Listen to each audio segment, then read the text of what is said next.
morning, everyone. I would like to thank first the organization for giving us the opportunity to share with such a select group of academics and key decision makers in prison design.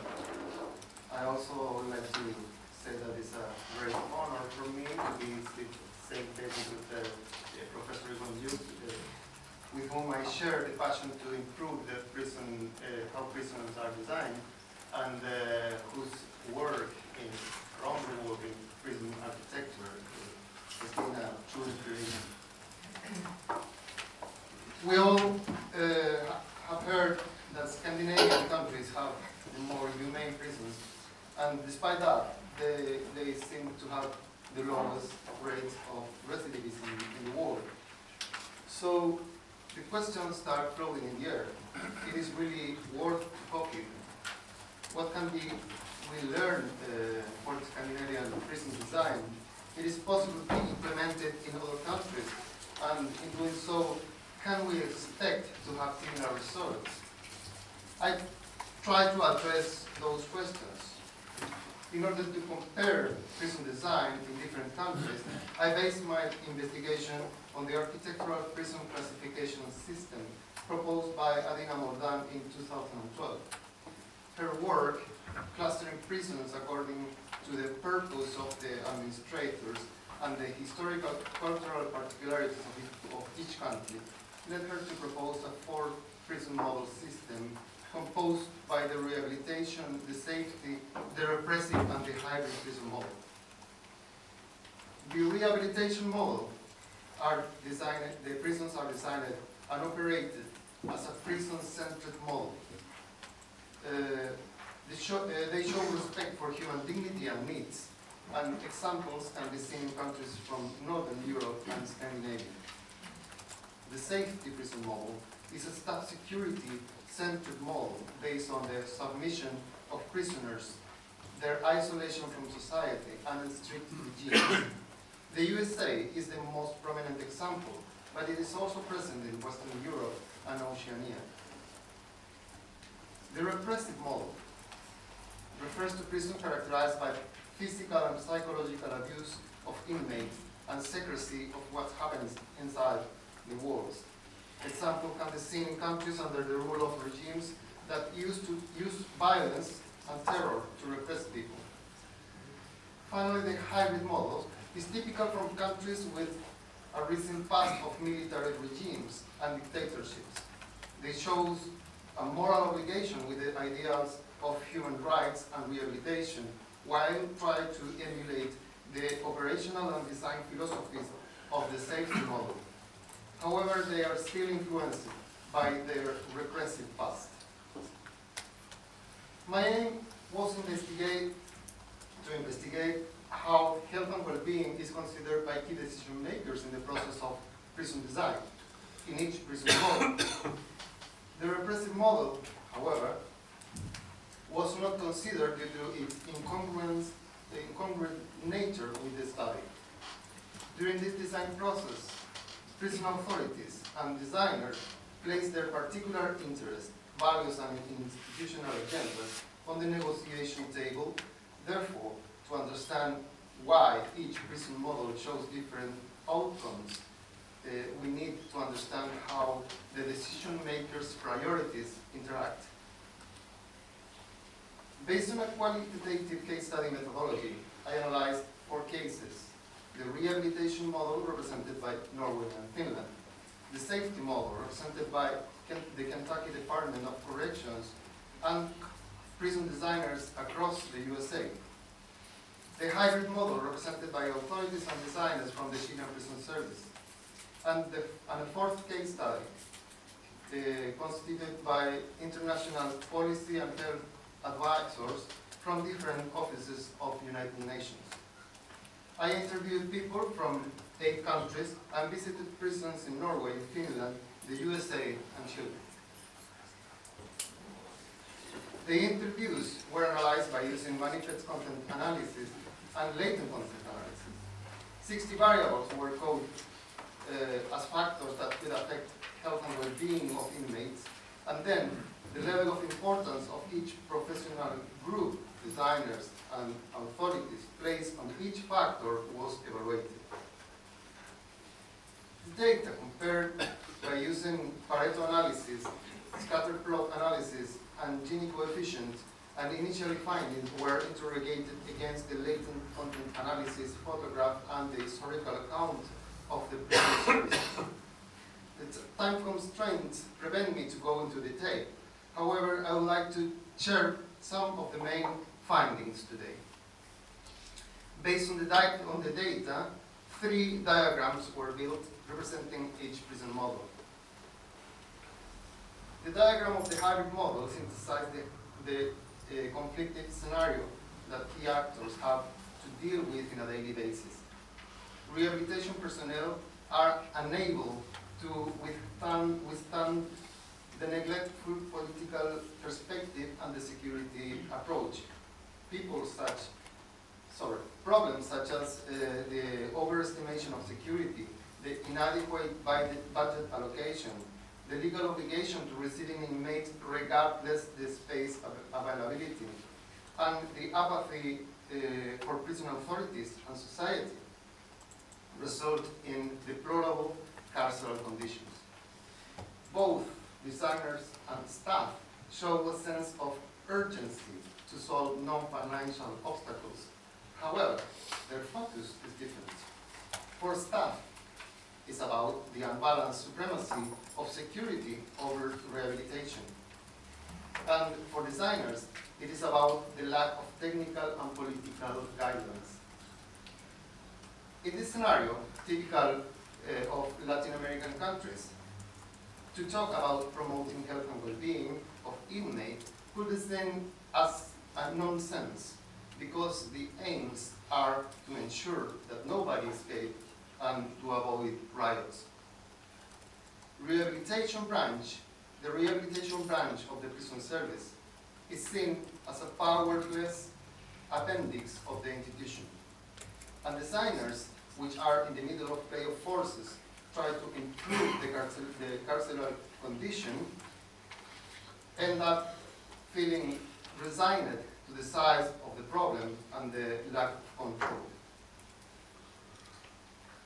In the USA, prison designers work independently, usually in architectural offices specialized in judicial buildings. Both independent designers and prison authorities consider highly important the provision of natural light and providing sense of coherence through the design. Although natural light can help to improve the positive emotion of inmates and their sense of meaning, the outstanding interest for maximizing natural light is aiming to maximize visibility and control. Similarly, the need for providing a sense of coherence through the design shows a clear purpose. It is, the fewer the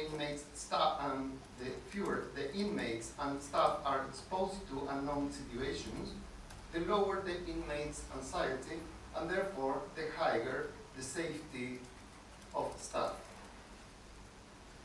The focus is placed in maintaining control by avoiding the physical and psychological determinant of fear.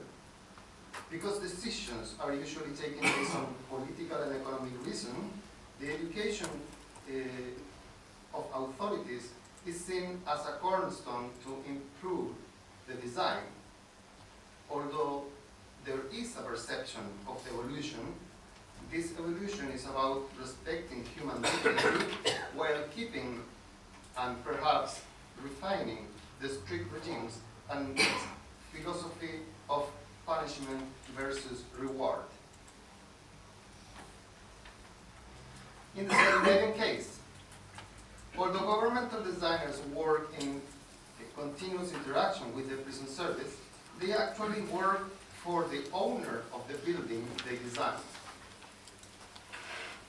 which is in the case of Norway, Statsbygg, and Senate Properties in the case of Finland.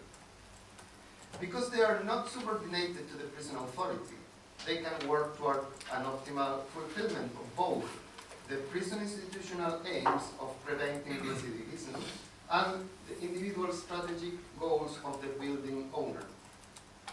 The architectonical layout is used as a tool and normality as a driving principle to provide a healing, useful, and safe prison experience for inmates. Mutual respect and quality of human value are key elements for them to promote behavioral change. Although the cost of staffing and running the prison is considered the most critical constraint in each project, the promotion of health and well-being is seen as a goal by both designers and prison authorities. This scenario, nevertheless, has not been always as it is today. The historical account of their prison development shows that change did not occur as a result of voluntary actions of benevolent prison services, but as a consequence of simultaneous events, such as the permanent action of pressure groups conformed by high-profile researchers, criminologists, lawyers, and social workers. The permanent monitoring by external institutions in the daily work inside prison, and the investment in highly educated prison service personnel. Although they have a very educated staff, the influence and participation of external entities ensure that they are permanently overseen by the civil, political, academic, and professional community. So, back to the initial question. Prison history has proven that recklessly translating or transplanting a design philosophy into a foreign culture can be short-lived and dangerous for both staff and prison and people in prison. However, although this study found that the views of designers and prison authorities in each case is consistent with their prison model, it is also suggests that the evolution to a rehabilitation prison model design is possible. Nevertheless, it is not just about architecture. We cannot lose sight of a set of prior evolutionary conditions that must be carefully fulfilled to succeed in adopting a rehabilitation model design approach.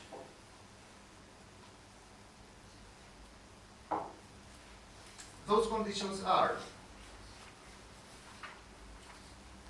all the three mains: the rehabilitation of inmates, the maximization of the distance, and the health and well-being of inmates must be a strategic institutional goal, and therefore must be considered as a priority during any process of decision-making.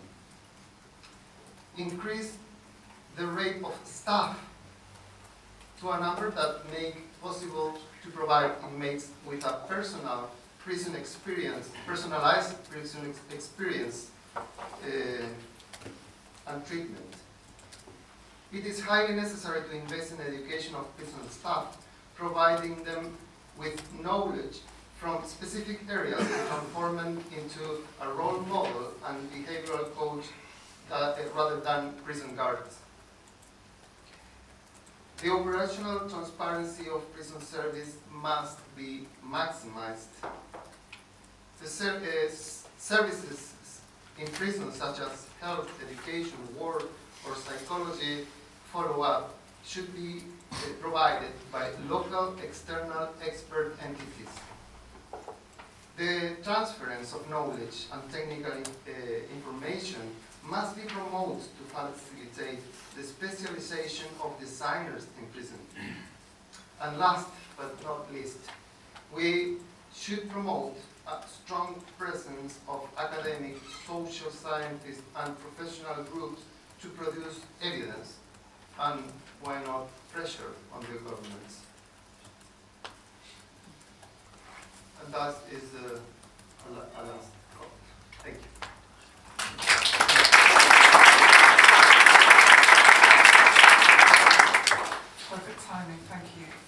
Karen.